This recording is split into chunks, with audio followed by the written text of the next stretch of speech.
I'd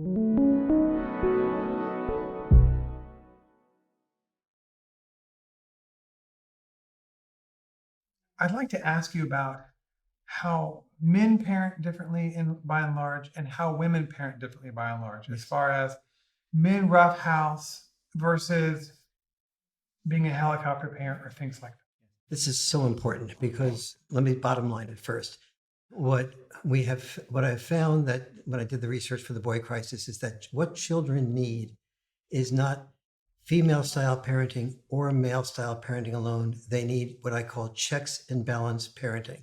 That both styles of parenting were invented by nature or by God or whoever you believe in for a reason. And that when children are deprived of either, there is major deprivation. The difference is that mostly women have schooled themselves and educated themselves on the value of protecting children, the value of nurturing children. And basically, it's just common sense that children need protection and nurturing. So it's very easy for anybody to get.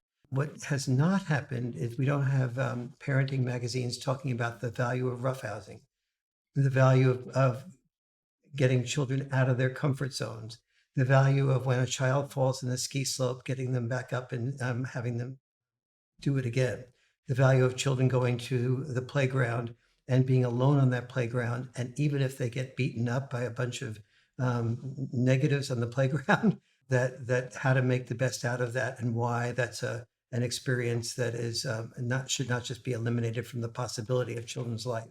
So we've had two things happen: is the whole culture of helicopter parenting and the whole culture of the school systems being afraid, basically becoming more feminized, especially during recess time, by cutting back recess and also by making recess more and more protective. And so let's work on this one step at a time. The most important, I think, misunderstanding that I see among couples, including my own son-in-law and daughter with our grandchild, is the differences in almost intuitive, or maybe it's biological understanding of the value of roughhousing.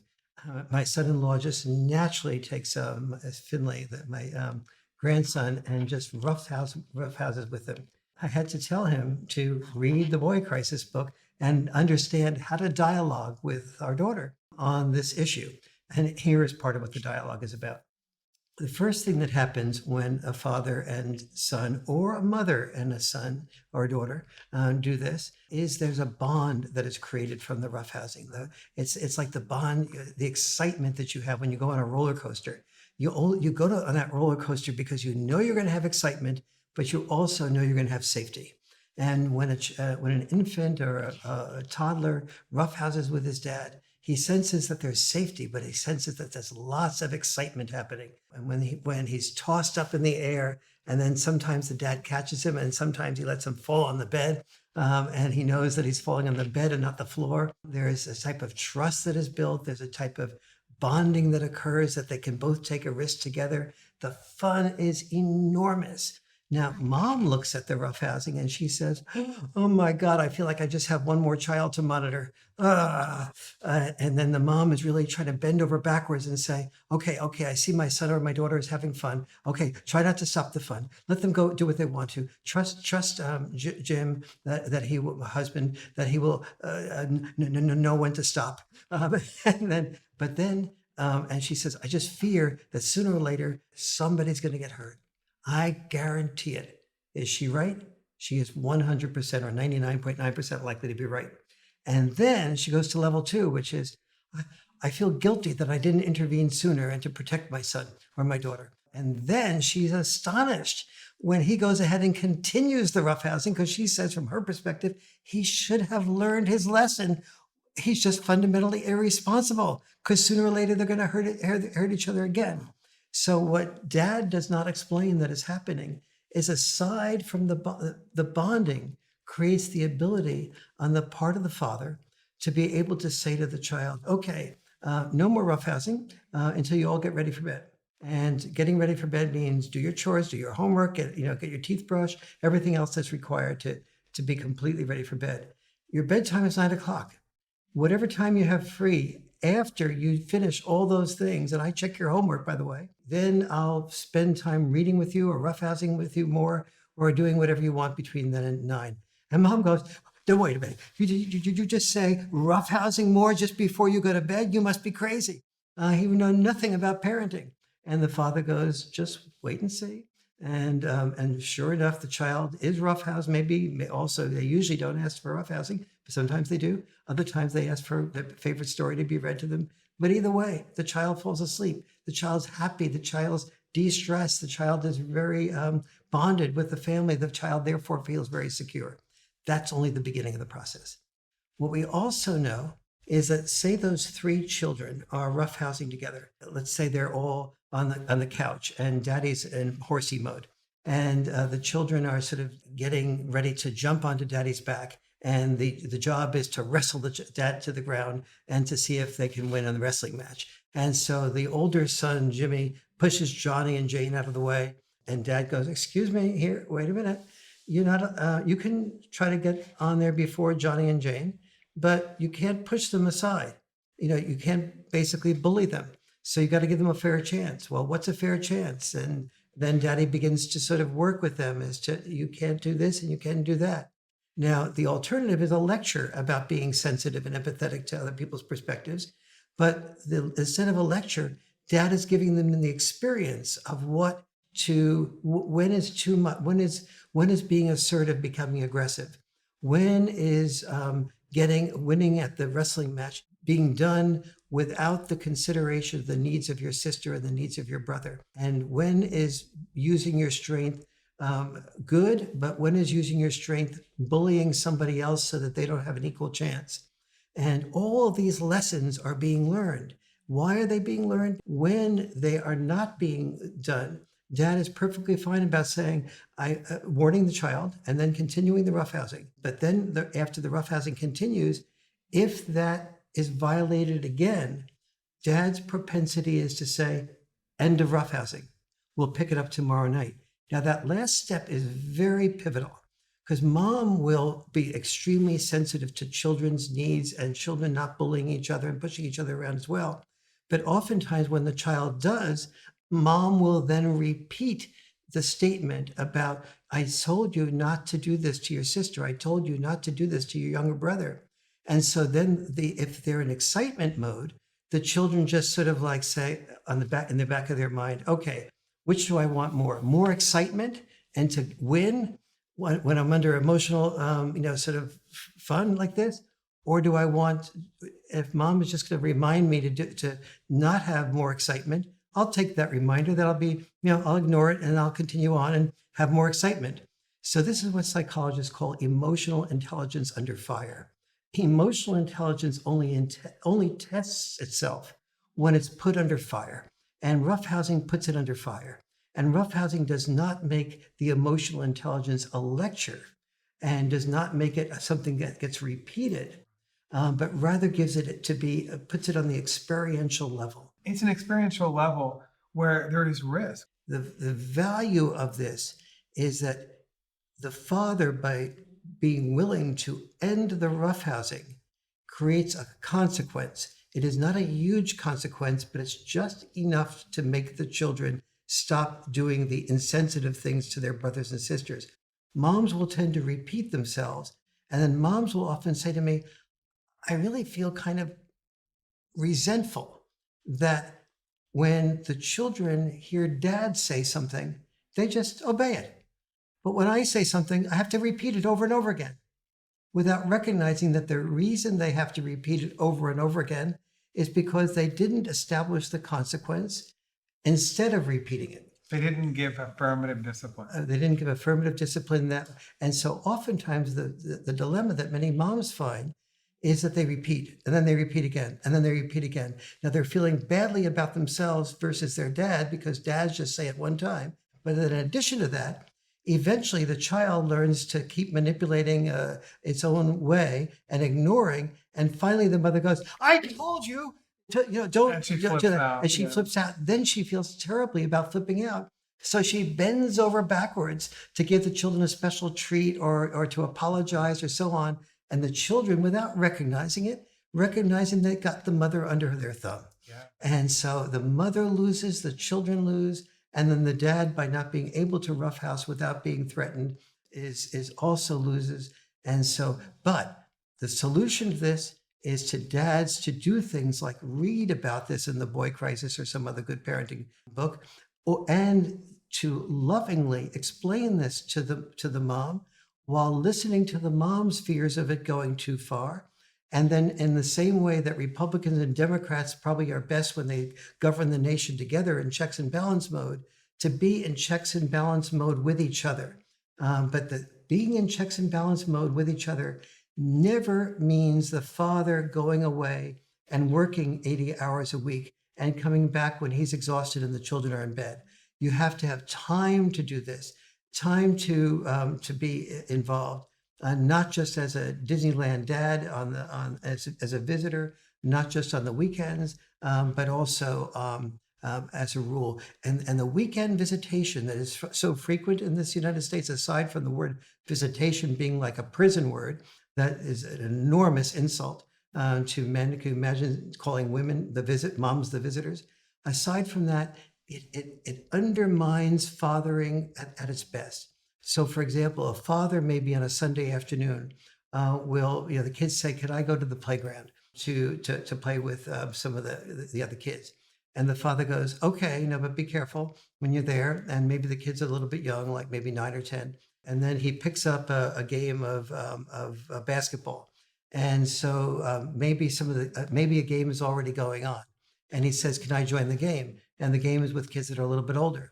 And the kids are sort of like mocking him and like, you're not old enough to really play well. And, what are you going to contribute here? But he picks up those cues, but nevertheless, he wants to play and he does play. And so let's say worst case scenario, he gets, bullied around or pushed and stuff like that. And maybe he loses it and pushes back and maybe he gets beaten up. And then the father has to take him over an hour later back to the mom. What's the first thing the kid says to the mom? Even if if it isn't evidence that he's gotten beaten up, he cries or explains that he's gotten beaten up. So then mom inquires, and mom says, "Where was your dad?" "Oh, remember it was the NFL game was on. He went back, dropped me off, went back to the NFL game. Mom is now 100% convinced that the father cares more about the NFL game than about protecting the kid. But dad doesn't explain to mom that from dad's perspective, what would have been best was that the child went to the playground, joined the pickup game or didn't, and came back to him after he did get beaten up or hurt and talked to him about, "Sweetie, what were the red flags that you saw?" "What do you mean red flags, Dad?" "Well, when was the first time you sort of began to worry that this was not the group that you really wanted to play with?" "Well, the first time was when they sort of laughed at me. The second time was when they were drinking. The third time was when they fouled me without apologizing and then laughed at me after that. This may take 20 minutes to get out of the boy with being defensive, but the father needs the time to process the negative experiences that a child has by taking risks, so that the child knows which risks to take and which risks not to take in the future.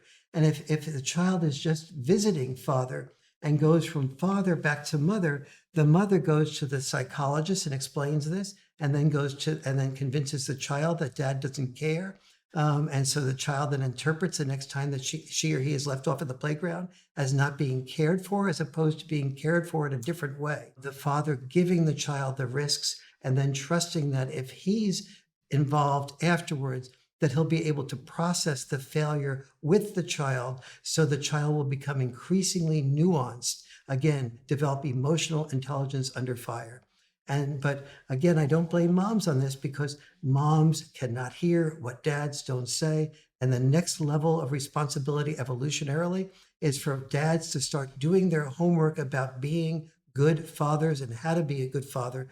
And the culture needs to make the message very clear to men when they're boys, that your responsibility as an adult male, if you decide to have children, is to be a father warrior, WARRIOR, to overcome all the risks that society, the hazing that people will give you when you want to devote maybe full time to being a father, and that you have as much right to be a father full time as a mother has to be a mother full time, and that we're going to start training you for the process. in kindergarten, in first grade, in third grade, in different ways. I'm going to train you at home. So if you have a younger sister or younger brother, here's the way to feed them. Here's the way to change their diapers. Here, when a neighbor says, one of your daughters babysit, your response is, I have 3 children.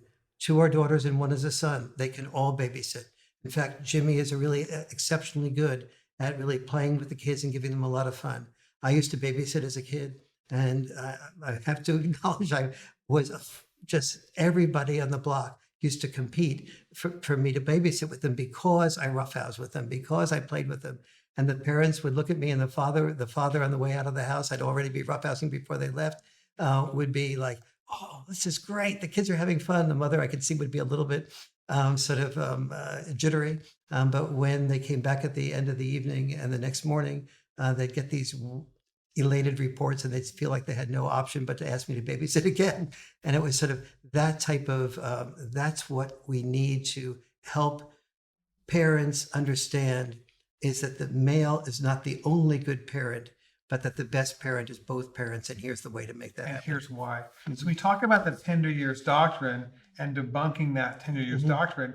Most individuals that promote like an 80-20, 27 days a month for a woman and 4 days for a man will invoke a tender years doctrine that basically says, oh, well, kids belong with moms. Do kids belong with moms? Kids Solely. I mean, do Right, kids yes. belong with moms solely? Kids belong with moms, but not solely. Kids do worse at every age when they have only one parent. The research starts as early as before a regularly mature birth. So prematurely born children are more likely to develop their brains better and get out of the hospital sooner and have more psychomotor functioning, which is a high correlate to brain development. When the father is visiting the hospital and there as much as possible, the more they're there. This is research by Kyle Pruitt at Yale University on the even the prematurely born children. And then from the day the children are born in normal maturity on, and those first few years, the importance of the father being involved is enormous. So, for example, a father breathing on the child when it's first born helps the bonding process occur. It also changes the dad's brain. That is, the sooner the father gets involved with the child and the more he does, the more there's a whole nest of neurons in male brains that begin to develop, connect, and connect with each other. And then they have a mimicking of the, just like a woman has a motherhood instinct, this connection of all the neurons in a father's brain, the whole nest of neurons create the equivalent of a mother instinct. It's mostly overlapping with the mother instinct, but it also has different parts of that instinct. And so the father then becomes more involved because more oxytocin is developed, his testosterone level gets lower, and the neurons connect in such a way that he doesn't need outside sex chasing different women. He is thoroughly satisfied with the emotional intimacy of connecting with his own children. And so who benefits from that? The mother benefits from that, from the father. Instead of chasing around with another woman, he's desiring to come home as quickly as possible to play with the children. And the child benefits from that, female child or a male child. The accurate part of the tender years doctrine is that children desperately need parents in their tender years. The incorrect aspect of the tender year doctrine is that the time that the children most need their fathers is in the tender years. On equal time, correct? Yes. Yes. I read a study, well, we're talking about boundary reinforcement, that men typically give a lot of boundary reinforcement, and that's a very positive outcome that leads to Postponed gratification. Which lead to success in life. Right. I found it interesting when I read this study, it talked about playgrounds, how playgrounds in the 70s and 80s seemed to have a lot of concrete. And they changed to recycled material playgrounds for rubber playgrounds.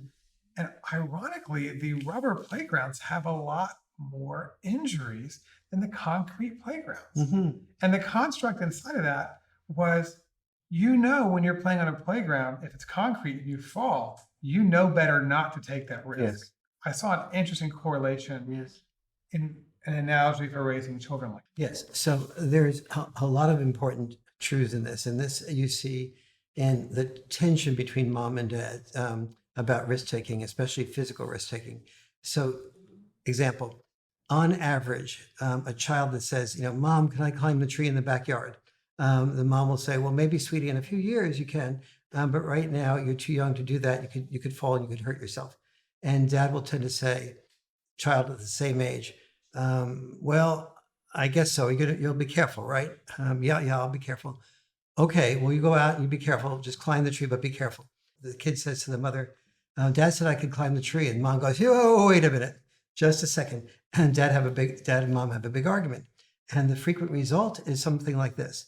Mom says he's too young to climb the tree, or she's too young to climb the tree. And dad said the children gain a lot. They'll be okay. He'll know not when not to go far. And mother says, you must be so naive. And who's right? They're both right. And so what ends up happening with checks and balance parenting, the mother and father negotiate a deal. And the mother says something like, okay, they can climb the tree, but they can't climb above this area. The child needs to know that not on this branch, which is too thin. And so the dad says, okay. No. Okay is not enough. Give me your cell phone and go out there and you be under the tree while that's happening.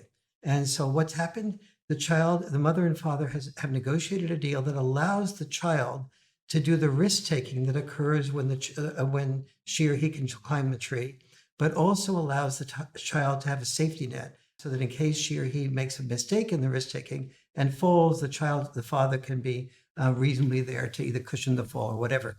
So what happens from that is that we now know that we didn't know before, is that child, every time she or he is taking the risk, is to deciding what branch to climb on, what branch is too thin, what branch isn't, and how do I prove myself able to climb to the top of the tree in a way that can get my father and mother to approve of me doing that, and also climb higher than Jimmy or Jane can climb to prove that I'm better than Jimmy and Jane. Those are all the dynamics that are going on. And so the mother and father have to negotiate those dynamics. But what no one knows is that the more the child has to make all those decisions, the more effectively their brains, neurons connect, and the more they develop intelligence. Not just intelligence comes from a type of intelligence comes from risk taking that doesn't come when you have problems solved for you or you don't take those risks to begin with. So when you have problems solved for you. Yes. So the issue of why you have so many boys failing in the teen years, you have so many boys in their 20s coming home, is that they were sheltered. They were sheltered from infancy, not to take risks. Yes. Not to push forward. Yes. One of the worst things we can do for our children is for our boys on the one hand to say, you will be a hero and you'll be wonderful. You become a Marine like your dad. That's pushing the child to the risk of having disposability aligned with being praised. But the other side of that coin is the opposite of saying, I don't want you to take this risk here because you might hurt yourself. Yes, the children will hurt themselves when they take a lot of risks, when they're roughhousing, when they climb a tree, and they will learn what risks are worth taking, what risks aren't. And their brain will keep developing to make them less and less stressed when they face a risk-taking situation, because they've gotten more and more nuanced and well-developed skills as to how to take those risks, when to back off and when not. We're no longer looking at a world where we want our kids to go to war and die at 25. We want our children to make 80, 90, 100. And we currently are not doing that construct. Yes. We're pushing for disposability and we're pushing for single parenting. Yes. When I read The Boy Crisis, it's very clear in chapter 17 that single parenting has terrible life outcomes, that intact families have great outcomes in general, and 50-50 maximum parental involvements have great outcomes. Can you talk to me about that? Also talk to me about step parenthood and versus bio dad, etc. Yes, absolutely. First of all, we do need to know that children do best when raised by both parents. So let's be really tough about this now. Does that mean equal time? That means equal time because when fathers have only a small percentage of the time, a lot of the contributions that dads make cannot be taken advantage of. I was talking a little while ago about the child that comes home from the playground and gets into a fight. That fight becomes an experience that the child can grow from to learn when to watch, when are the red flags of danger that you need to pay attention to. And so something that's negative can be turned into a positive by a parenting that isn't just likely to say, well, from now on you don't go to the playground, or from now on you can only go when I'm free to stay there, and watch you and protect you, but rather that trust the child to increase his or her skill sets to know when risk taking is going too far and when to take the risks. And so that's one of the contributions of father involvement, but it can't be done in a minimal amount of time because the child has to build trust. The child has to be able to talk about these things at night. So where boys in particular are most likely to express their feelings is at bedtime when they're about ready to get a story read to them. And a story is read to them. And then something in the story reminds them of something that happened during the day that they're hurt about or feel bullied about or feel sad about. And they feel in that quiet time, they feel the invitation to open up and to speak up about dad. And then they know that they can speak to their dad and get a different response from their dad than their mom. Their mom is more likely to listen empathetically and maybe to warn them against repeating that type of experience. The dad is more likely to sort of listen empathetically for a while and then say to them, what could you have done differently? And so on. Both are important contributions to a child's development, but they need both. And that happens only when there's about 50-50 time where the bonding has a chance to take place. The highest correlates for girls and close to the highest correlate for boys in terms of psychological health is having hangout time with dads. Studies done at the University of California at Irvine by Hayward have shown that that girls that hang out with dads have an increase in emotional security and psychological security that outpaces any other correlate that they were able to measure. Boys also benefit extraordinarily from that. So for example, a boy, we pick up, let's say a mother or father picks up a boy from a soccer game and said, how's the game? The kid's likely to say, if it's a boy, yeah, all right, I'm fine. And then, sweetie, is anything bothering you? No, I'm fine. So then with hangout time later, as maybe the kid's doing homework or watching something on TV and the father's around at the same level of the house, and they both walk into the kitchen and they get something out of the refrigerator. In the process of getting something out of the refrigerator, the boy says, yeah, Dad, if a coach, if you played goalie last week and the coach said you were doing really well, but this week he didn't let me be the coach again. I mean, he didn't let me be the goalie again. What's that about? Why would he ever say I was doing well and then not let me be the goalie again this week? And then that comes out when there's hangout time, when there's enough emotional security for the child to ask that question off the cuff. And the child could ask that question of the mother. Could he? Yes. But he'd be almost guaranteed that the mother would give an empathetic response. Whereas the child with the father may feel that there's some empathy, but in addition to the empathy, the father might give him an honest answer, like maybe he wanted to give another boy a chance, or maybe he didn't feel you did play as well. Maybe you should ask him what you could have done differently to make it better. There'd be more probing like that from the father, chances are, which the mother might feel was insensitive to the child's feelings. That's what comes out in hangout time. And hangout time comes when the father has plenty of time to have an experience of emotional security where the child feels comfortable enough not just to be asked to express his or her feelings off the cuff, which boys do not do very often. And if they do it, it's usually because of being overprotected. And so that's an example of the value of equal time. So to understand why ADHD is about 30% level among children raised by single moms and 15% among children raised predominantly by dads, we really have to dig back. But the digging back is a worthwhile digging because it really teaches you a great deal about what dads do that are so important. And understand, if you're a single mom, a lot of these things are not proprietary to single dads. Dads are likely to do these things. Everything I'm mentioning, you can learn to do as well. And so this is available to you. Right. So, okay. But here's a typical dynamic between dads and moms, particularly after divorce. A dad and mom do exactly the same boundary setting. So what I'm going to be dealing with now is the difference between boundary setting versus boundary enforcement. Dads and moms are both likely to set boundaries the same way. Sweetie, you can have your ice cream as soon as you finish your peas. Dad and mom will both say that to the children. In a divorce situations specifically, and in life in general, the children will test the boundaries for both with father and mother. And the difference is in the way the father and mother respond to the testing of the boundaries. So that mom is much more likely to say, in her mind's eye, okay, we've had a tough day here. I only have a few precious moments with my son or my daughter. My son is saying she or he would like to have ice cream without finishing the peas.